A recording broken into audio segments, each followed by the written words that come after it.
Me for our weekly Wednesday Facebook Live tutorial.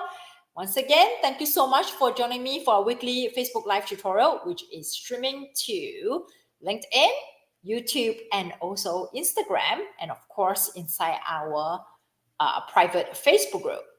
If you are joining me on Facebook, make sure that you click on the StreamYard link so I can see your name. If not, just type your name so I can see who I'm talking to, because it will not display your name. Same thing for YouTube and also LinkedIn.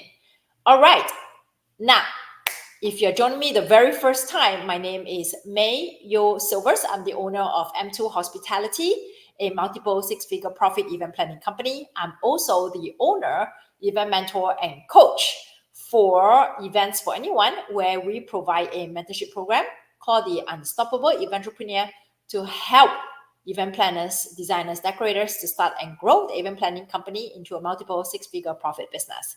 I see some eyeballs. Don't be shy to say hi. But if I don't call your name out, that doesn't mean that I don't see you. I do. But I want to make sure that I'm spending this time giving you the resources that you are here to begin with to want to learn. So today's topic is staying status quo. Is staying status quo a good thing? So for those of you who do not know what does status quo means, status quo basically means not doing anything, not changing anything. Everything stays the way it is. And I want to share a personal story about me staying status quo until somebody literally woke me up and my mind was like crazy. So 2 weeks ago, I went to a clinic because I was not feeling so good. And then, I felt like I had a cough coming. And my husband thought that I'm going to get bronchitis and asked me to go see a doctor. So what I did was I went to the doctor, and she listened to my chest. Everything sounds good. She said, okay, no congestion of the chest. And then she looked up my nose and she's like, oh, it is a little inflamed. Okay, swollen. So, you have some congestion there. And she said, so I'm going to, I think that you should use a nose spray, use some Flonase. It will help to bring down the inflammation and congestion. And the first thing I said was, I don't really feel congested. I don't feel there's a congestion. Hey, Helen, long time no see. Hope all is well. So I said, I don't feel congested at all. And she looked at me. She says, oh, honey, you are so used to breathing the way you're breathing now that you don't even know what it feels like to breathe like a regular human being with no inflammation of the nose. And it took like 5 seconds to sink into me. Like I went quiet and I was letting what she said to me sink in. She said, oh, honey, you are so used to breathing the way you're breathing now that you don't even know what it feels like to breathe normally like a human being who has no inflammation of the nose.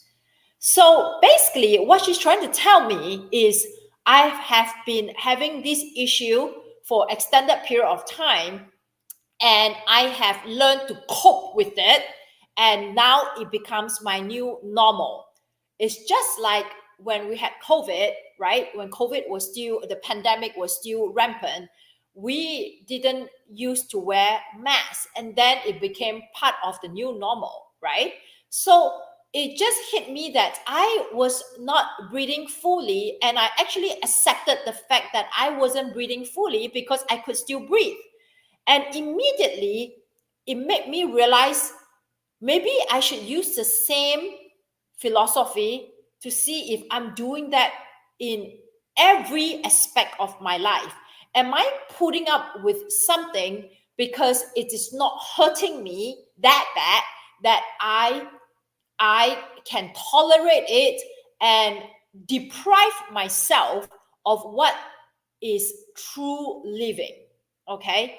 Of course, I didn't feel that I was depriving myself when before she told me that, oh, you are suffering from this for so long, you don't even know what it's like to feel normal, in short. Okay, of course I didn't feel like I was suffering. I didn't feel that I was being deprived of the joy of living life, because I could still breathe, and I could still breathe somehow normally. Okay, until she pointed out to me that I wasn't. So I could somehow still breathe. I can still function. I can still think. I can still function as a wife, a mother, a business owner, etc., and still live my life. But it didn't occur to me that if I was able to breathe like a regular person, then maybe my life will be more fulfilled, right? So immediately after that situation, I actually was planning to get an allergy test, so I don't have to deal with the pollen when it goes crazy here in February and March and April, and I suffer so badly. So I decided to take preemptive action.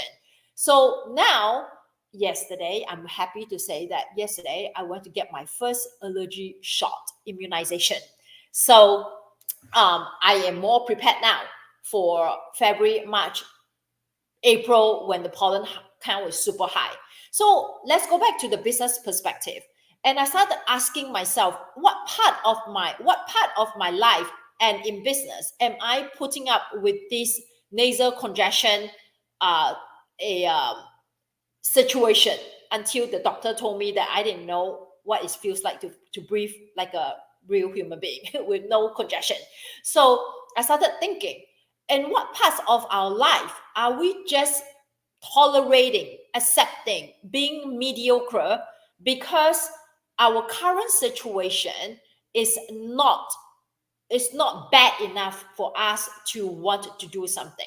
We may acknowledge that we are not operating at maximum capacity in terms of being the best wife, the best mother, the best daughter, the best sister, the best business owner, right? When I say best, it's to your own terms, okay? I'm not asking you to compare to anybody else. You may realize that you are just trying to hang on, doing the best that you can, but you know that if you were to make some changes in certain things, from could be your lifestyle, could be your way of thinking, could be the way you make certain decisions, you would have a better impact. So I realized that. So I start looking at the petty stuff. Okay, the petty stuff, and the petty stuff to me is normally the household things. Our iron rod fell off from the wall. Okay, in the bedroom. So the iron rod that has the holding the curtain has been ripped off the wall for what, I don't know how it happened. So now we only have the blinds, but we don't have the curtain. So the room looks like half done, our master bedroom, and I have been putting up with it. Okay, because I still have the shade. So I still have the shade. So I still have some privacy. I'm still, blocking the sun. But do I like the way the bedroom looks? No, but I'm putting up with it. Okay, that's one thing. I'm putting up with it. And then there's one corner in the bedroom that it becomes like a dump station. It's a chair that we're supposed to sit comfortably to read or whatever. It became the dump station. I'm putting up with it because it's still not bothering me that much. Okay, these are the little crazy petty things. But let's talk about business. Okay, let's talk about business. You're living paycheck to paycheck. Okay, you're living paycheck to paycheck. There is still money to pay the bills, but you are feeling stretched every single time. Okay, you're feeling stretched every single time, and sometimes you overspend, sometimes you still have some money left, but it's always never enough. It's always never enough to do anything, but always enough to at least pay the bills. How many of you can resonate with that? You have money coming in, but it's never enough to really do anything that you really want to do, but enough to at least pay the bills. You don't like this lifestyle, but you're not doing anything about it because you're still okay. You're still cruising it. Inside your heart, you're telling yourself, I deserve to live better. I deserve to be able to have this and that. But this is all your wish list. You wish, you want, you desire. But what is the alternative if you were to make any change to this status quo, shaking up, okay, shaking up, rocking the boat, the situation? You tell yourself, okay, that you want to have a business. You tell yourself you need help to have a business, okay, but it requires you to make certain sacrifices. It requires you to eat out less.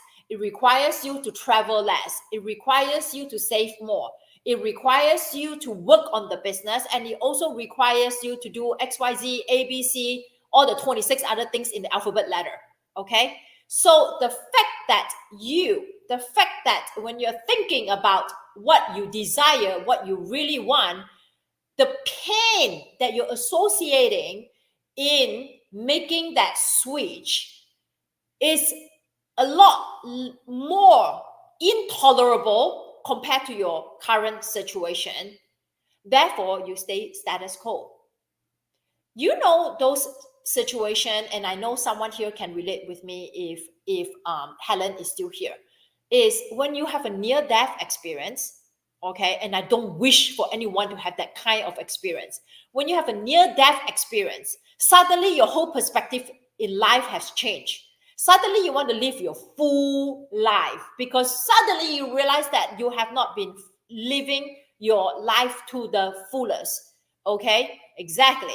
So chime in with me, Helen. So when you have that near-death experience, or when you have something taken away that is very dear from you, suddenly you realize that you have been so blind to what you're suffering or what you're gifted that you didn't take advantage of what you're being gifted or appreciate until it's taken away, or you suddenly feel the pain because you have a new lease of life. You start to see life very differently.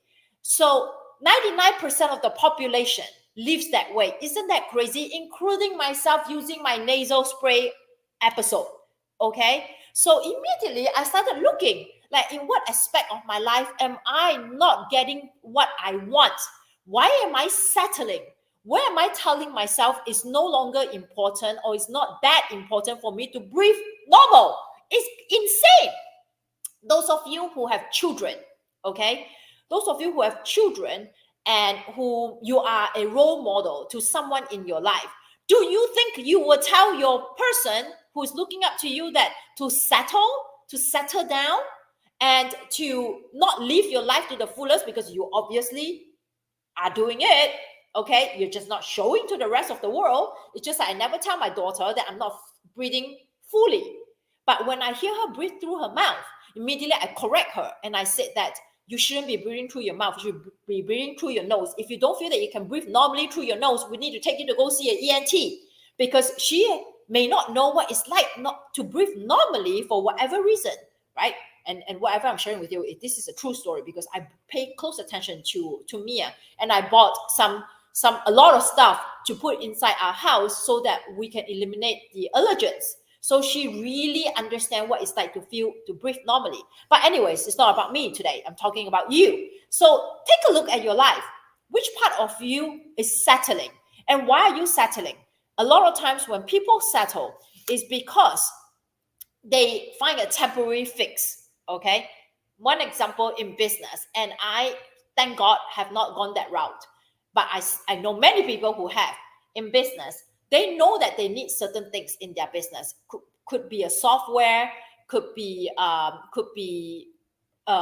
business coach, could be a course, whatever, something that they know they need in their business.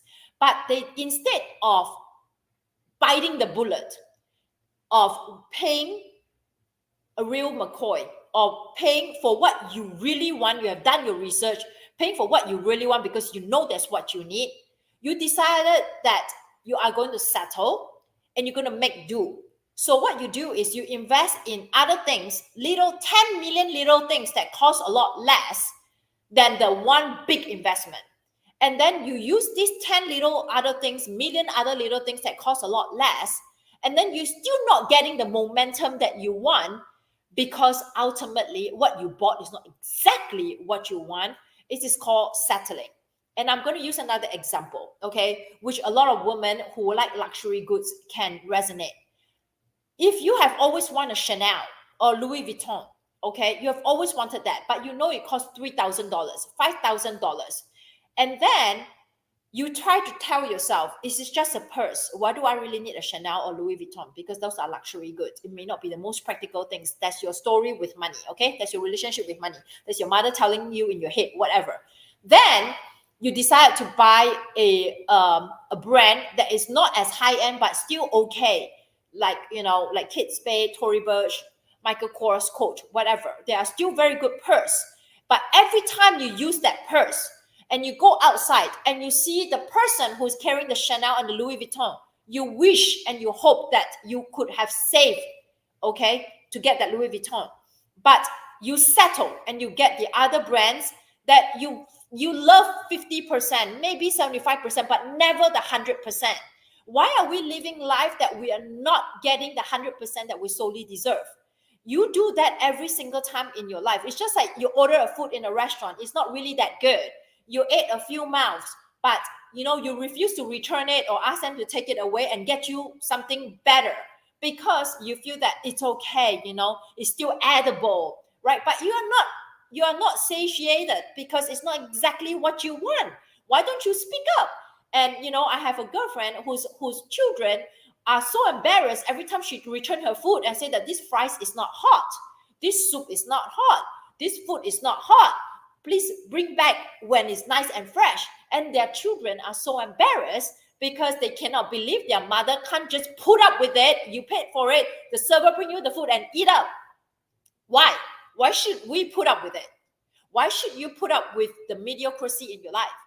Why should you? It's not that you don't have a choice. Many people will say that, well, I'm not lucky like you. I don't have the money. I don't have the looks. I don't have the experience. I don't have this. I don't have that. Everybody come up from the same womb, okay? We all were blessed with the same things. Some people may have more. Some people may have less based on luck, based on their heritage, whatever. That doesn't mean that that doesn't mean that defines you. You define your own story. If you want to make more money, go make more money. But what is the thing that's stopping you? Not because there's no opportunity, it's because you didn't look for the opportunity. Not because the help is not there, it's because you don't dare to take the help. Because first, you don't trust the help, or you don't trust yourself to be able to get the help that you are paying for. Very simple. You don't dare to invest in your business because the first default thinking is, what if it fails? How about asking yourself, what if it doesn't fail? What if it's a different outcome? If you stay status quo, nothing is changing, and you think that this is the safest place to be. This is the safest place to be because you didn't make any change, right? You didn't make any change, so you can deal with what you know. It's like knowing the devil is better than getting out of the cave to face the unknown. You deal with the devil. It can be spoken in an abusive relationship, in a marriage.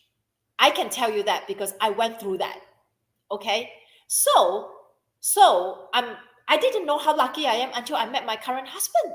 What did I miss? Until I met him. And I was like, holy moly, I put up with close to 10 years of living in another world thinking that this is the best I can do. How is that even possible? Right? So I've been rattling for the last 15, 20 minutes. So, and speaking very fast because this is something that burns, that it really, I have to audit myself every single day. What am I putting up with? Why am I allowing myself to put up with this? Why am I letting myself settling? Why? And if you are to settle because of some very difficult circumstances, that doesn't mean that it's going to be like this forever. You staying status quo at that point in time may be the best thing for you because you need that time to think. You need the time to gain clarity. But there are people who stay status quo and not make any move to make any change because they keep using the temporary fix. They keep lying to themselves, things will get better.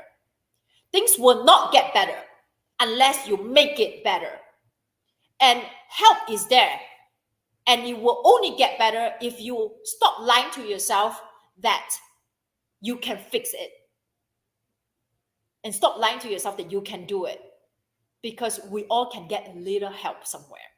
So ask yourself, where in your life are you settling? And why are you settling? Do you want to wait until the moment that it becomes so painful for you to tolerate anymore, then you take corrective action? This applies to health. So today's session is not exactly as a strategy or tactics class about event planning or business. This is more of a mindset class. But if we don't get this right, everything else will become so much more difficult. Okay? The moment that you are letting yourself stay status quo, there's two things that could happen. One, nothing's going to happen. The other one is you're letting time to give you clarity, but time doesn't just give you clarity. You need to start asking yourself some hard question. Okay? Why am I settling? Why am I afraid to make the change? Is the change really that scary? And what would the change bring for you? These are the questions to ask yourself, and this is the strategy part. What would the change bring for you? And is it worth it to make the change? Will the results be worth it to take you away from the status quo? If the results is not going to make any difference, is it better to stay status quo? I can guarantee you the results, okay, the results will always be better than your status quo, even though initially it may not feel that way. It's just like if, let's say, somebody tells me that, May, you have to go through surgery to correct your nose bridge and this and that, and you're going to suffer for 3 months from the pain, whatever, but then after that, you're going to breathe better. You know, if I have suffered from hard time from breathing, the fact that the surgery could scare me off, and I'll be like, you know what, I rather stay where I am right now because I can still breathe a little bit.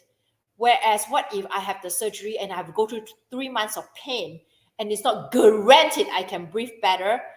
I will have to ask myself, is it better for me to stay like this, breathing at 50% capacity compared to the possibility of breathing at 100%? Is it worth it? And this is the same analogy for every single thing that you do. If you are stuck in your business and you're making zero money, zero, okay, and you're investing in your business every single month, doing ads, buying cheap courses here and there, hoping that it will change, and your data evidence have shown that no, it has not brought you any more new money, or haven't shown a proven record that you can consistently make the money that you want to make, that means the temporary fix that you bought is not helping you because the root of the problem has not been solved. If you're okay going on like that, and you at the end of the day is able to deal with the regret that if you think back, you have some life-changing circumstances that make you reflect on what you had done. If you're okay, move forward 10, 20 years and ask yourself, 20 years down the road, will I think that whatever I'm doing now is foolish or it's good? Ask yourself this question. If you can live with your answer and say that 20 years down the road, if I fast forward 20 years down the road, that I'm actually okay not making the money that I want to make, not living the life that I want to live, but then I'm okay. And you know, why rock the boat? Why go through all these sacrifices without any guaranteed results? If you're okay with that, then stay status quo. Because some people, majority, 99% of the people are okay staying status quo, not labeling anybody, but I don't want to be the 99%. I want to be the 1%. So ask yourself another question. 20 years down the road, will I be happy staying status quo? If I were to make a risk, change up something, shake the boat, and the results is not what I want, will I regret taking the chance? No, I wouldn't. Because you know what? You took the chance. You took the chance and you learned from it. And then now you're less prone to settling because you learned something. And if you have a positive mindset, you will not regret what you did because you learned something. So let's go back to the business, because at the end of the day, today's call is still going back to the business. Ask yourself, where are you settling in your business? Where? Are you settling working with those low-level people? Are you settling with how you're running your business because you tell yourself you can, you don't have, you don't have this, you don't have that, you can't do this, you can't do that? Are you sure you really can? Or the help is there, but you don't dare to take the help? Or you're not ready to accept the help? Everything has an answer, but you've got to ask the question. You have to ask the question. And if you refuse to ask the question, that's when you stay status quo. Okay? Yeah, exactly. So Helen wrote, in 20 years, I'll be old, retired, and living life. Because of, why? Because Helen is asking herself this question every single day. So she makes decisions based on, will I regret this? Now, she is in a very unique situation because she was in a near-death experience. So she sees life very differently because she knows you're not guaranteed another minute or seconds. She knows that for a fact. Okay? So you don't know where the changes are. If you ask yourself, you don't know where the changes are, what changes you can make, then you may want to start looking at the people you're surrounding yourself with. If you were to, first and foremost, ask yourself, can you identify what is something that you're settling with? Can you identify the things that you're putting up with, that you're not happy with? Identify that. And then once you identify that, start to think, how can you get yourself out of the situation? If you say you don't know how to get yourself out of a situation, I'm just going to use relationship as an example, okay? Or health, okay? Because business is very subjective. So I'm going to try to give as many examples as possible. So it's 12:30. I know I'm running a little over, but it's okay. So if, let's say you're in an abusive relationship and you don't think that you can leave the relationship because you know that he has something on you or she has something on you, the immediate solution could be unthinkable. If the end solution is you will be dead, if you stay in the relationship, you will end up dead. And if the unthinkable that you have to do will end up dead as well, at least you got a fighting chance. Okay? At least you have a fighting chance. And so I will go take that unthinkable solution. At least I have a fighting chance of being alive. But I know if I stay here, I will end up dead regardless. And I'm telling you from my own example. Okay? So, now, health. If you think that you are already at the point that you're so sick, there's nothing you can do, or you're so fat, there's no way that you can lose weight, you need to start looking. Same thing for the first scenario. You need to start looking for evidence that people who are in a more dire situation than you could actually come back and live the life that they want. But what were the things that they did? What were those things that they did to make that change? It's not going to be one step and done. It could be years in the making, okay? But it all starts with one step, which is the commitment to make that change. All right? So it's never, it's only never when you stay where you are and make the decision that you are never going to make that change. Business. Okay, I'm stuck. I don't have any business. I have done whatever I can. Yes, you have done whatever you have. Missy, you have an event space. You know that something needs to be done. Okay, you know that something needs to be done with the business. And a lot of times the excuse that I hear, and I say excuse, am I being harsh? Yes, I am, but that's the fact.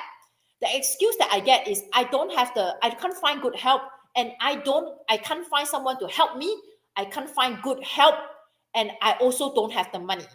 There are people who face these three circumstances, and what did they do to overcome that? If you don't have a community who's able to share those kind of stories with you to overcome adversities, to overcome life challenges, and you are sinking in your own deep poo-poo, in the own well that you can't look up, it's time to change your surroundings. It's time to start talking to people. It's time to start listening. The little things that you can do that is free. Start looking for some podcasts, business help. Start looking for free resources. Even here in our Facebook group, we got so many free resources. Start talking to other venue owners. Like, what did you do? Did you have this situation? Start talking to people who has been through, done that, and have results to show. But it all starts from you deciding that you want help. and not keep lying to yourself that I can make this work, I can make this work. And that's your ego stopping you. Okay? So you want to ask yourself that. And I'm asking myself, May, why do you want to put up eating allergy pills every single day when the pollen sky is high and you know that you don't want to put medicine in your body? So eventually I did a lot of research of allergy pill, of taking allergy shots, and I got myself pricked 156 times so that they can do all kinds of panel testing. And my arms were swollen, that it was hot and throbbing, but I put myself through that because I know this short-term pain is going to help me with the long-term gain. I decided to move forward for help. And I fought with the insurance company because they don't want to charge me an arm and a leg. And I fought because I decided to tell myself, no more, mate. I'm not going to show up buck-eye, big head when pollen season comes. Okay, I know some of you go through the same feeling as me when I show up sneezing, eyes watery, and I still continue to teach because this is what I want. So what do I need to do to make that happen, to live my life to the fullest? I start from the little things, how I live my life. Then I look at my business. Then how I show up as an individual persona, as a wife, as a husband, as a wife, as a mother, as a business owner, as a business leader, as a mentor, as a friend. So ask yourself all these questions. It all starts with one thing, and you will get the setback, and I'm not going to lie. You will feel that it's not worth it because the results are not showing that it's worth it. If you're impatient, this is not for you. You will stay status quo. Okay? You have to continue to believe that change will come. Change will come to the day that you die. Change will come. And now you can say that you live a fulfilling life because you took action to make that change. Okay? All right? Thank you so much to hear me preaching. I appreciate you to come to May's church session today. Making a joke here, supposed to laugh people. So, but what I said, I meant it from the bottom of my heart, is I'm fed up. I'm fed up at looking and seeing and hearing people complaining, yet they do nothing. Shut up and put up. That's all I can say. Shut up and put up. And I know that sometimes you feel that you're helpless. You can't do anything. You're never helpless. You're never helpless. If you're in a bad situation, you can be in a better situation. Not saying that you'll be in a good situation. You will be in a better situation. Okay? It may never be good. If you are suffering from chronic pain, you may never be pain-free, but you can have less pain.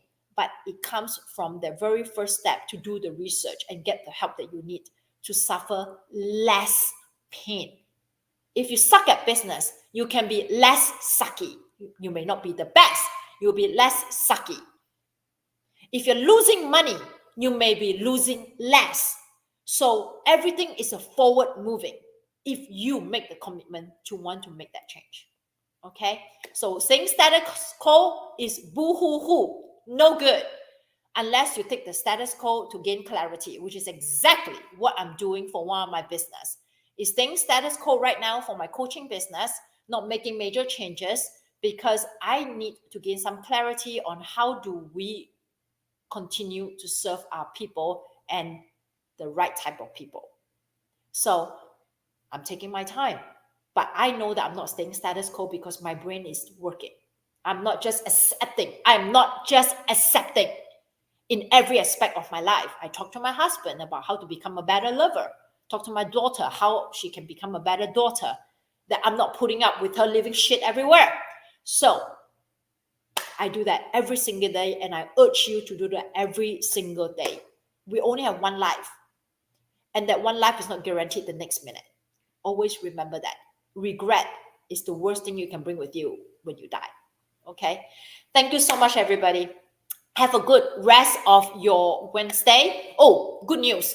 I'm late to announce this good news. I knew about it. Was for those of you who are looking to get a new software, HoneyBook could be the solution for you if you want a very robust software, because they have just upgraded I would say probably overhaul, they have done a lot new, they have a lot more new features that I myself wasn't, felt that it wasn't robust enough for my business. But now I'm actually giving it a second look. And a lot of the business owners who initially thought that HoneyBook is not robust enough should revisit that. And if you are looking into getting a new software for 2024, you can use my affiliate link that gives you 50% discount, 50, for the first year of subscription.